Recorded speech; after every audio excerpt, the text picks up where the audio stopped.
படித்த மொழி என் பாரதி லட்சித்த மொழி. பிறந்து சிறந்த மொழிகளிலே சிறந்தே பிறந்த மொழியாகிய நம் அன்னை தமிழை வணங்கி வாழ்த்தி இவ்விழாவினை தொடங்குவோம். விழாவின் துவக்கமாக தமிழ் தாயை வாழ்த்தி பாட வருகிறார்கள் எம் பள்ளி மாணவர்கள்.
தூய அர்ப்பணிப்புகளுடன் பணியாற்றி வருபவர் சூலூர் பெண்ணாட்சியை தமிழகத்தின் முதலிடத்திலிருந்து கொண்டு வந்து பொன்னாடி அணிவித்து மரியாதை செலுத்துவார்.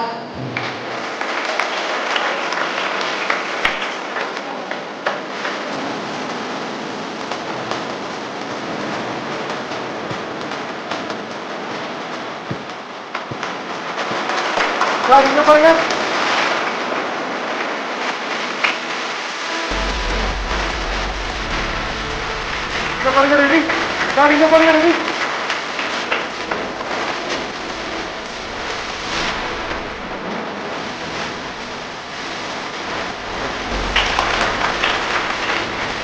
இங்க பாருங்க. சார்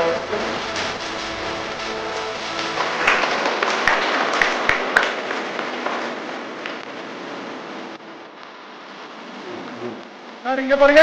சார் இங்க இங்க இது பண்ணுங்க.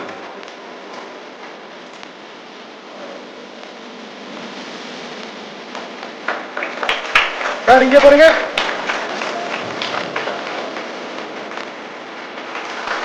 சார் இங்க பாருங்க.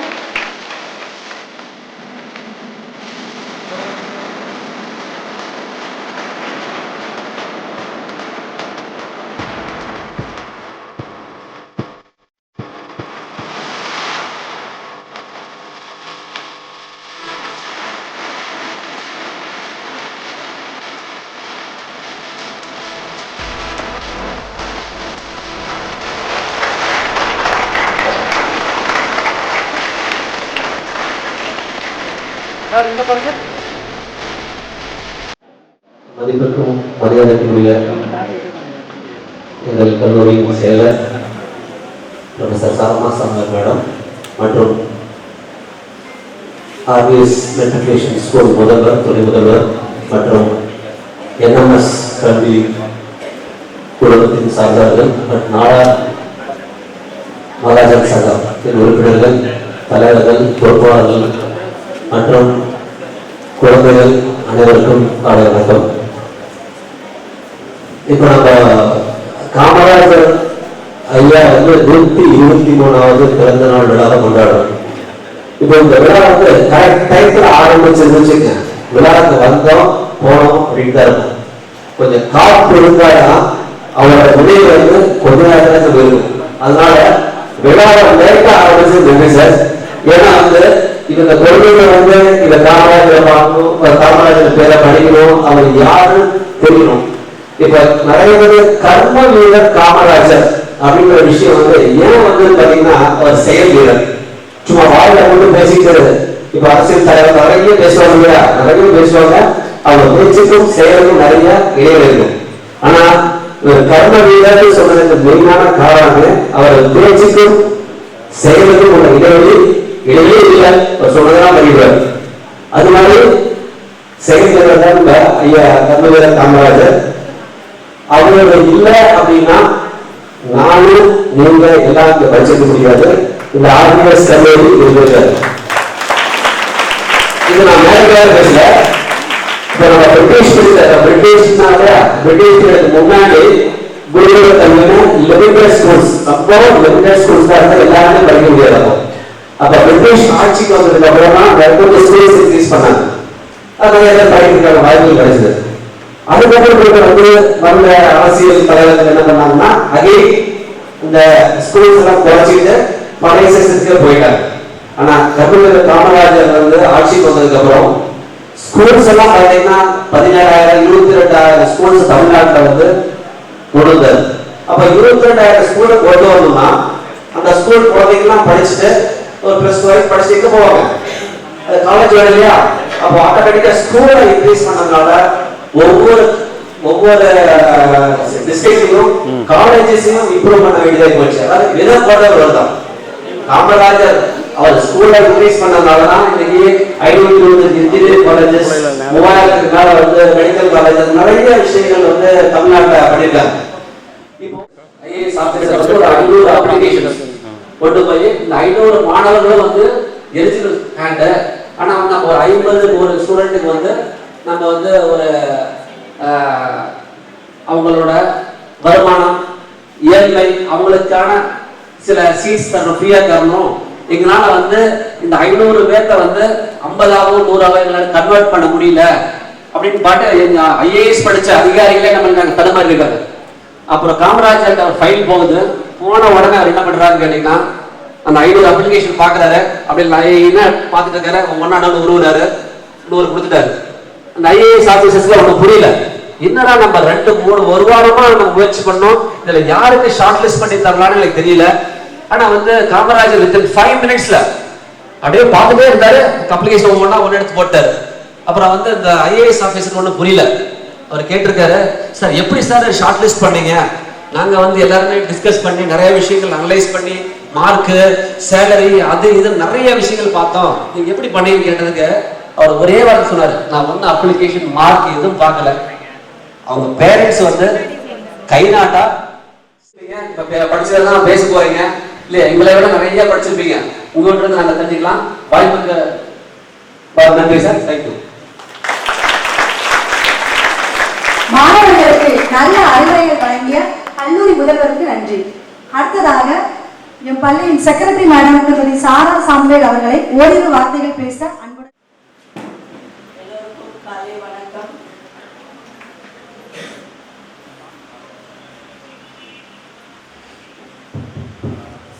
எல்லோருக்கும் காலை வணக்கம்.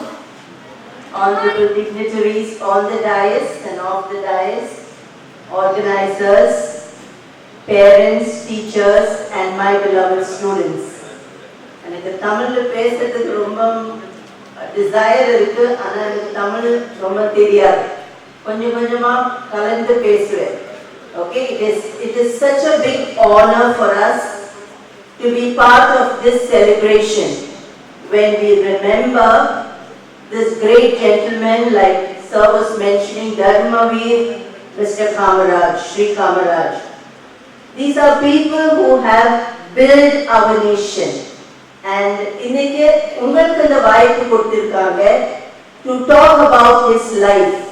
Okay, to remember இந்த தமிழ்நாடுக்காக நம்ம நேஷனுக்காக என்னெல்லாம் பண்ணிருக்காங்க அது ஞாபகம் வச்சுட்டு பேசுறதுக்கு நமக்கு வாய்ப்பு கிடைச்சிருக்காங்க.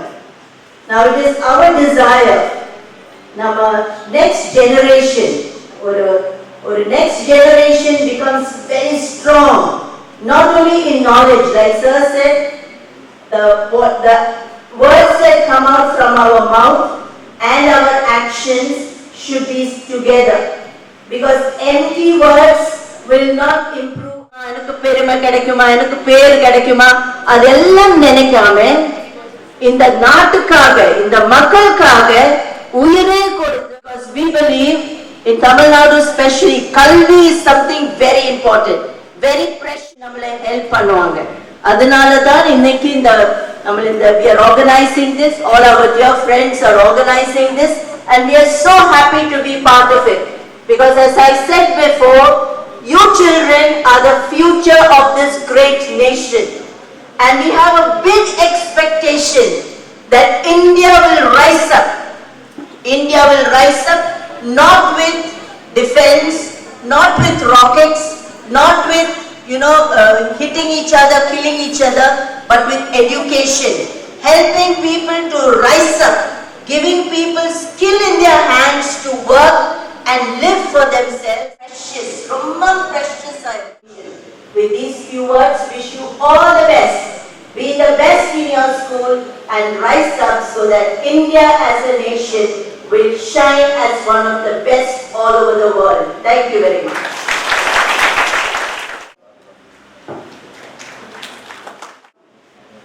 இன்றைய நாள் எனக்கு மிக சிறப்பான நாளாக தோன்றுகிறது. மாணவர்கள் தமிழில் பேச்சு போட்டியில் பங்கேற்று தங்களுடைய திறமைகளை வெளிப்படுத்தக்கூடிய ஒரு அருமையான மேடையை இங்கு அமைத்துக் கொடுத்துள்ள அனைவருக்கும் நன்றி. தமிழ் நம்முடைய தாய்மொழி, அதன் இனிமை அதற்கு எதுவும் ஈடு இணை இல்லாத ஒன்று.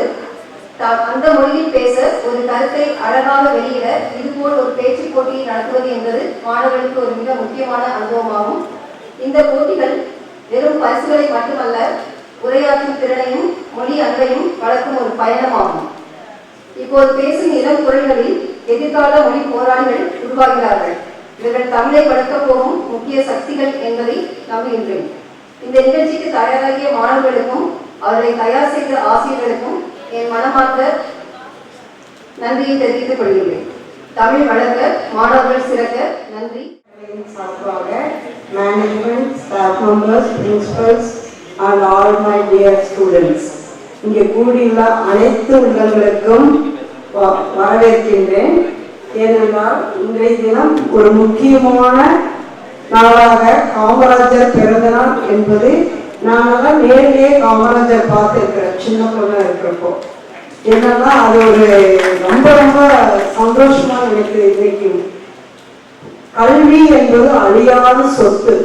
ஸோ எல்லா குழந்தைகளும் கண்டிப்பா எவ்வளவு கோடி கோடியா பணம் இருந்தாலும் நம்ம எஜுகேஷன் வந்து மட்டும்தான் கடைசி வரைக்கும் நம்ம கூட இருக்க போகிறது. ஸோ அனைத்து மாணவர்களும் ஏன்னா 6th to 12th ஸ்டாண்டர்ட் வரைக்கும் இங்கே 17 ஸ்கூல்கள்லேருந்து வந்திருக்காங்க, நல்லா ப்ரிப்பேர் பண்ணிட்டு வந்திருக்காங்க. அனைத்து மாணவ மாணவிகளையும் நல்ல சிறப்பாக இந்த ஸ்கூல் வளாகத்தில் பெருமை சேர்க்க அனைத்து உள்ளங்களுக்கும் சிறப்பாக பேசும்படி வாழ்த்தி வரவேற்கிறேன். நன்றி, வணக்கம். ஒரு தனி சிறப்பு இருக்கிறது. மற்ற எல்லா ஊர்களிலும் கல்யாண மண்டபம் நடத்துனாங்க. ஆனால் இங்கே தான் ஒரு கல்வி குடும்பத்தில் நடக்கிறதுக்கு அந்த கல்வி ஆர்டிஎஸ் கல்வி குடும்பத்துக்கு முதற்கண் காமராஜ் பேச்சு போட்டி கல்வித்துறை சார்பாக ஒரு நன்றியோடு வணக்கத்தை தெரிவித்துக் கொள்கிறோம். வீட்டில் ஒரு மாணவருக்கு ஒரு பணிவான வேண்டுகோள். வாழ்க்கையில் வந்து 2 மட்டும் அவசியம் இருக்கிறார். ஒன்று மயக்கம், இன்னொன்று தயக்கம். அதாவது ஒரு இப்படி 42 நொடிகளில் தயக்கத்தினால உலக சரித்திரங்களில் இடம் படிக்க முடியாம போயிட்டாங்க. அது யாருக்கும் தெரியுமா? அதாவது இங்கிருந்து முதல்ல கொலம்பஸ் விண்கலத்துக்கு நிலவில் கால் எடுத்து வைக்க பயிற்சி கொடுத்ததுலேருந்து எட்வின் ஆல்ட்ரின்ங்கிற ஒரு பேர் உள்ளவர் தான். ஆனால் அவர்கிட்ட சொல்றாங்க, எட்வின் இறங்குன்னு. அவர் கால் எடுத்து வைக்க தயங்கல. அடுத்த சில ஒரு மணித்திரையிலேயே, நிமிடமாக கிடையாது, மணித்திரையிலேயே அடுத்து வந்து ஆம்ஸ்டாங்கு சதிக்க போயிருக்கு. நீங்க இறங்கி அவர் இறங்கிறார். சில நொடிகளில் இந்த தயக்கத்தினால அவருடைய உலக சரித்திரத்தில் இடம் பிடிக்காம போயிட்டாங்க. அதனால இங்க கலந்து கொண்ட அத்தனை பேருக்குமே நாங்கள் வந்து பாராட்டு சான்று கொடுக்குறோம். நீங்க கலந்து கொண்டது முதல்ல பெரிய ஒரு மாபெரும் வெற்றி. அதில் பேசி ஜெயிக்கிறது வெற்றி. இங்க கலந்து கொண்டது வந்து எண்ணம். நீங்க ஒரு எண்ணம் வந்து கலந்து கொள்ளணும். ஆனால் லட்சியங்கிறது என்னன்னா, எண்ணத்துக்கு லட்சியத்துக்கு வித்தியாசம். நான் ஜெயிச்சே தீருவேன், முதல் பரிசு வென்றே தீருவேன், ஃபைனல் முதல் பரிசு அடைந்தே தீருவேன் ஒரு பெரிய பாருங்க. அதான் லட்சியம். அந்த லட்சிய நோக்கம் வகிக்கிற அனைவருக்கும் எங்கள் வாழ்க்கையை சொல்லி மீண்டும் அனைவருக்கும் 4 நிமிடம் எல்லாருக்குமே எவ்வளோத்துக்கு மட்டும் 5 நிமிஷம். ஆமாம், அதனால இந்த தயக்கத்தை மட்டும் விட நீங்கள் தாராளமாக பேசுங்க, அடுத்தது பேசுங்க. அப்படியே அப்படியே அந்த தயக்கத்தில் சில பேர் அப்படியே முடிச்சுட்டு போயிடுவாங்க. அடுத்து ஒரு நீங்கள் கண்டினியூ பண்ணுங்க. அந்த தயக்கம் இருக்கக்கூடாது. அதை மீண்டும் நீங்கள் வாழ்க்கை அனைத்து வெற்றிகளும் வருமாறு அன்போடு கேட்டுக்கொண்டு கல்வித்துறை சார்பாகவும் மகளிருக்கு நடைபெறுகின்ற அராஜக சட்டத்தின் தொண்டர்களுக்கும் நன்றி கூறி இதுவரை இருந்து சிறப்பாக பணி செய்ய இருக்கின்ற தலைமை ஆசிரியர், முதல்வர்கள், ஆசிரியர் பெருமக்களுக்கும் எங்களது கல்வித்துறையின் சார்பாக நன்றியையும் வணக்கத்தையும் தெரிவித்துக் கொண்டு விடைபெறுகிறோம்.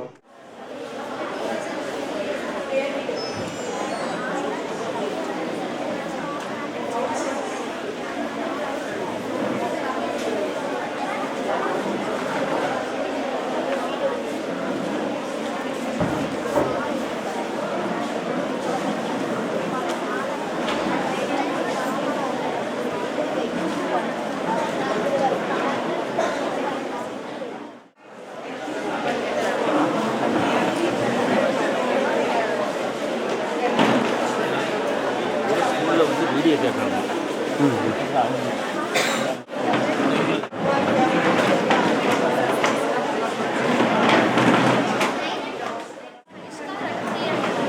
யூனிஃபார்ம் பார்த்தேன்.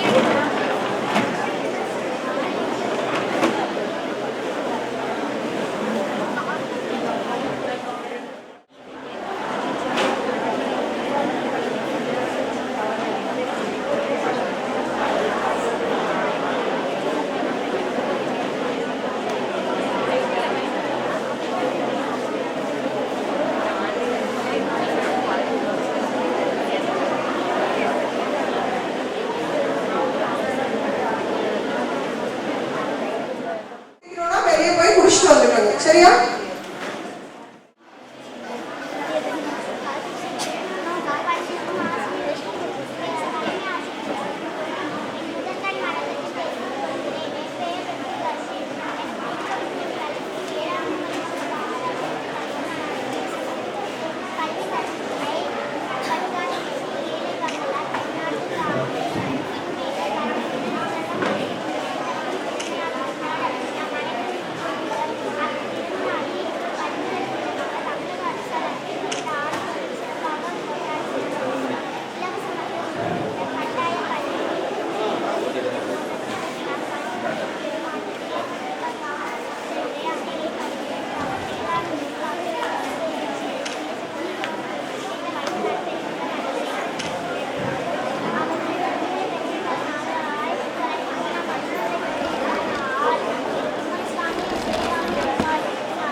வாமா, வெயிட் பண்ணாத.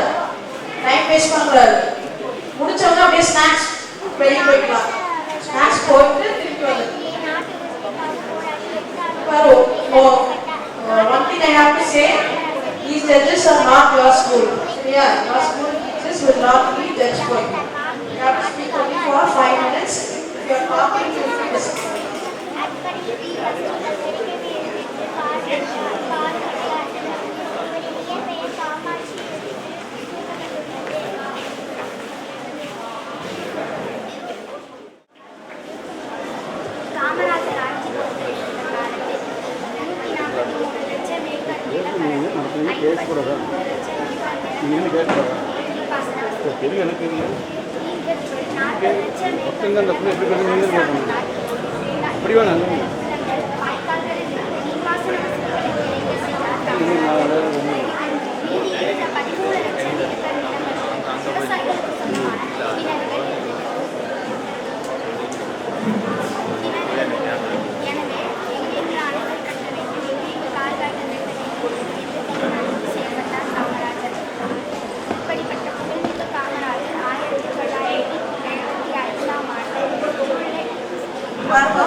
The school judges அது பார்த்துக்கங்க சரியா?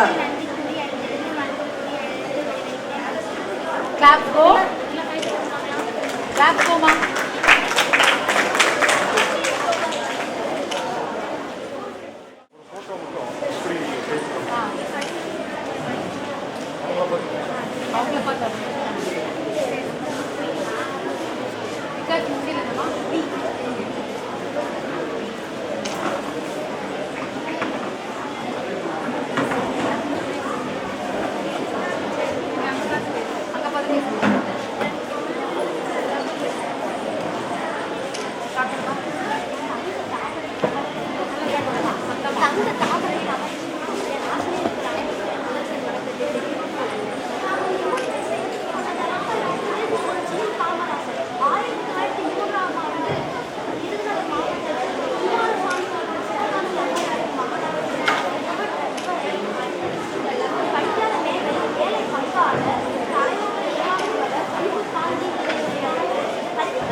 Students, நீங்க வாலண்டியர்ஸ் வந்து இப்ப நீங்க ரெஜிஸ்ட்ரேஷன் ஃபார்ம்ஸ் உங்க கையில கொண்டு வந்து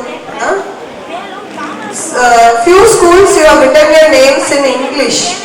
We want the names in Tamil. அதனால அந்தந்த ஸ்கூலுக்கு நாங்க ஃபார்ம்ஸ் திருப்பி கொடுக்குறோம். நீங்க மேக்ஸ் சைட் பேப்பர்ல தமிழ்ல எழுதி கொடுங்க உங்க நேம். கிளியர்? பின்னாடி கேட்சா 11th 12th கேட்டகரி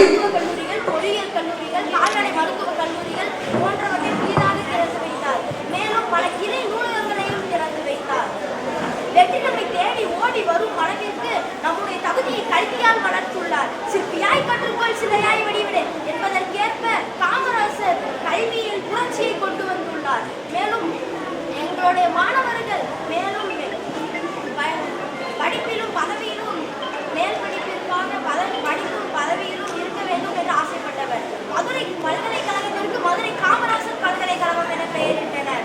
1976ஆம் ஆண்டு இவருக்கு நடுவணாசர் பாரத ரத்னா விருது வழங்கப்பட்டது. கன்னியாகுமரியில் இவருக்கு 2000ஆம் ஆண்டு இவருக்கு மணிமண்டபம் கட்டப்பட்டுள்ளது.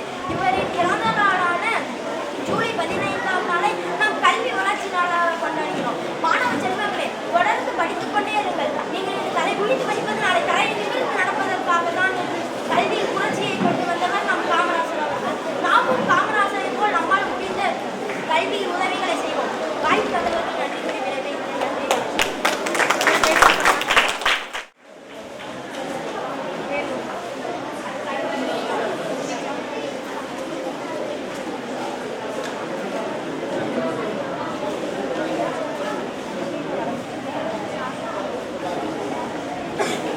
நல்லதொரு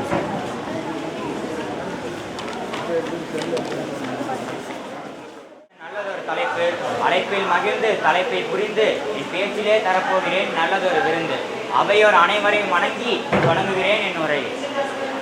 தமிழரின் உளவியல் மேதையாகவும் வரலாற்று நாயகனாகவும் ஒரு தலைமுறையை செதுக்கிய வரலாற்று சிற்பியாகவும் இந்திய அரசியலின் சீர்திருத்த சின்னமான காமராஜர் பெருந்தலைவர், கர்ம வீரர், பாலாகாந்தி, ஏழை பங்காளர், அரசர்களை உருவாக்குபவர், மக்களால் வந்தவர், மக்களுக்காக வாழ்ந்தவர், மக்கள் மனதில் என்றும் வீட்டிருக்கும் காமராஜருக்கு எனது நெஞ்சார்ந்த வணக்கங்கள். காமராஜர் எளிமைக்கும் நேர்மைக்கும் பெயர் பெற்றவர். எளிமை என்பது உயர்ந்த பண்பாடுகளின் பிரதிபலிப்பாகும் என்பதை அவருடைய வாழ்வியல் தெளிவாக நமக்கு சொல்கிறது. மக்களிடம் எளிமையாக பேசினார், அனைவரையும் சமமாக நடத்தினார்.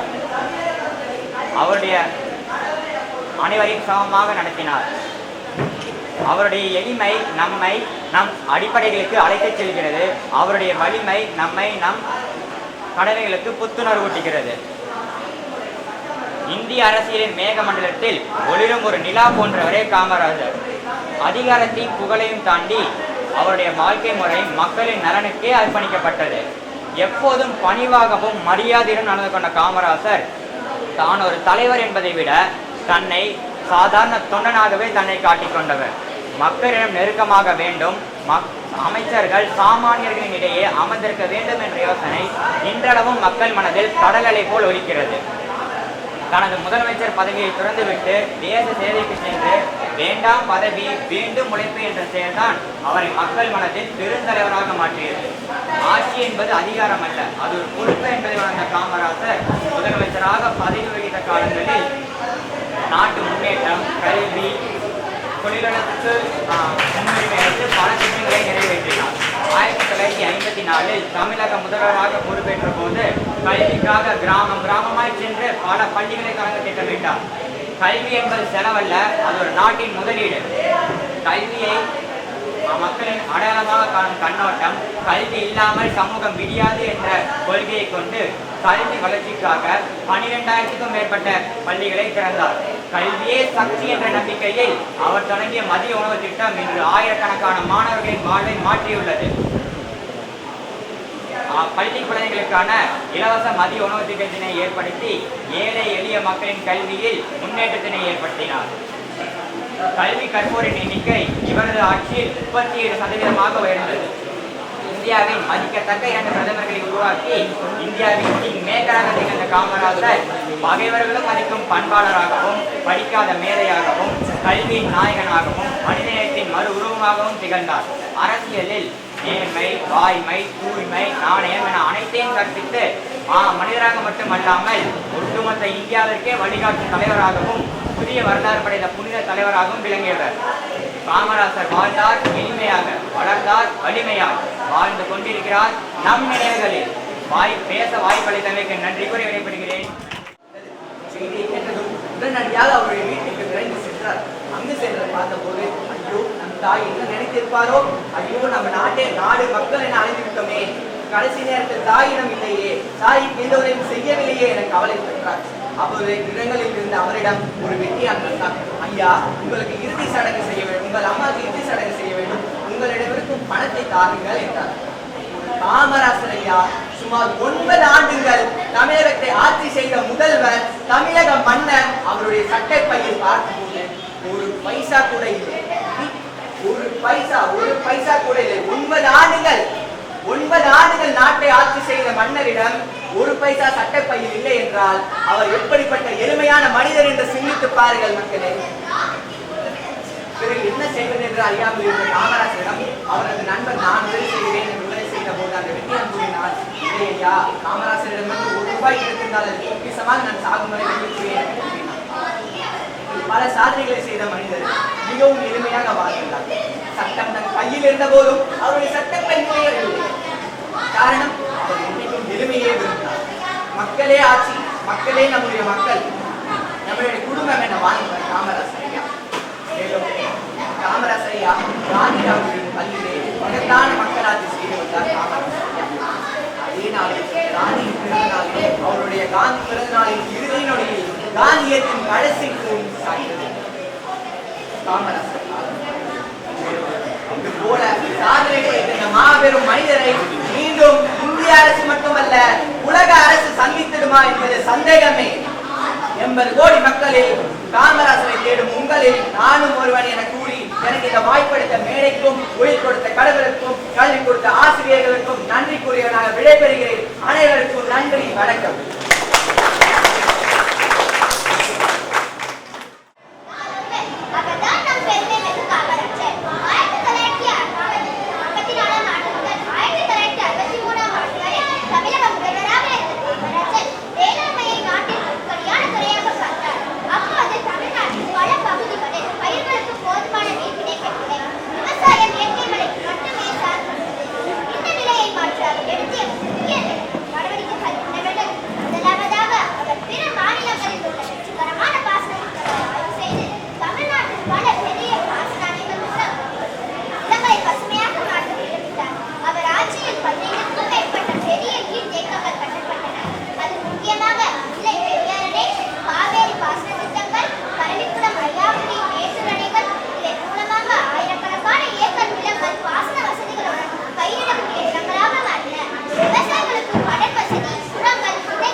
அவர் அரசியலை மட்டும் வளர்க்கவில்லை, நம் நாட்டின் முதுகெலும்பான விவசாயத்தையும் வளர்த்தார். விவசாயிகளின் துயரை துடைத்தார். அதற்காக அமராவதி, சாத்தனூர், மேட்டூர், பவானி போன்ற அணைகளை கட்டி விவசாயிகளின் துயரை துடைத்தார் நம் கர்ம வீரர் காமராஜர் அவர். கற்கை நன்றே கற்கை நன்றே பிச்சை குவிடும் கற்கை நன்றே என்று கூறினார் ஔவையார். அவ்வரிக்கேற்ப காமராஜர் அவர் தனது தான் பிச்சை எடுத்தாவது படிக்க பயில வைப்பேன் என்று கூறினார் அவர். தன் நாட்டின் ஒளிக்காக, தன் நாட்டின் தூய்மைக்காக அவர் பாடுபட்டார் நம் காமராஜர் அவர். நாடே அவரது திருக்கோவில், நாட்டு மக்களே அவரது தெய்வங்கள், மக்கள் தொண்டே அவரது குறிக்கோள், காங்கிரஸே அவரது உயிர் மூச்சு, காந்தியடிகளின் பாதையே அவரது வாழ்க்கை முறை. காந்தியின் பிறந்த நாளை கொண்டாடிய நிறைவுடன் காந்தியின் கடைசி தூண் சாய்ந்தது. இவரை போன்ற உன்னதமான நேர்மையான ஒரு தலைவரை இந்த உலகமும் தமிழ்நாடும் மீண்டும் காண்போமா என்று அனைவரையும் கேட்டு இந்த உரையை முடித்துக் கொள்கின்றேன். நன்றி, வணக்கம். தன் வயதில் இருக்கும் ஆண்டுகளிடம் அரசியலை பற்றி காரசாரமாக பேசிக் கொண்டிருக்கிறார். 1919ஆம் ஆண்டு அகிம்சை வழியில் போராடி கொண்டிருந்த தமிழர்களை ஜாலியன் வாலாபாக் என்கிற பெயரால் சுட்டு படுகொலை செய்த ஆங்கிலேயர்களுக்கு எதிராக போராட நினைத்து தனது 14 வயதில் இந்திய தேசிய காங்கிரஸில் சேர்ந்தார். 1954ஆம் ஆண்டு ஏப்ரல் 13ஆம் தேதி நம் தமிழ்நாட்டில் இவர் முதலமைச்சராக பணியாற்றினார். 1954 முதல் 1963 வரை தமிழ்நாட்டின் அரசியல் காலம் ஒரு காலம் என்று தான் கூற வேண்டும். ஏனென்றால் அப்பொழுதுதான் இவர் தமிழ்நாட்டிற்கு முதலமைச்சராக இருந்தார். 5 முறை சட்டமன்ற தலைவர், 4 முறை சட்ட மேலவை தலைவர், 12 முறை தமிழக காங்கிரசின் தலைவர், 5 முறை தேசிய காங்கிரஸ் தலைவர் என்று இவர் ஆட்சி பணிகள் தன்னை தேடி வந்த பிரதமர் பதவியை விட்டுக் கொடுத்து இந்திரா காந்தி, ஜவஹர்லால் நேரு போன்ற பல பிரதமர்களை உருவாக்கினார். அது மட்டும் இல்லாமல் சட்டம் தன் கையில் இருக்கும் பொழுது இவர் சட்டத்தை கொண்டிருந்தவில்லை. தனக்காகவோ தன் சங்கதிகளுக்காகவோ எதையுமே சேமித்து வைக்கவில்லை. இவருக்கு தன் தாய் மீது இருந்த மிகுந்த பற்றின் காரணமாகவே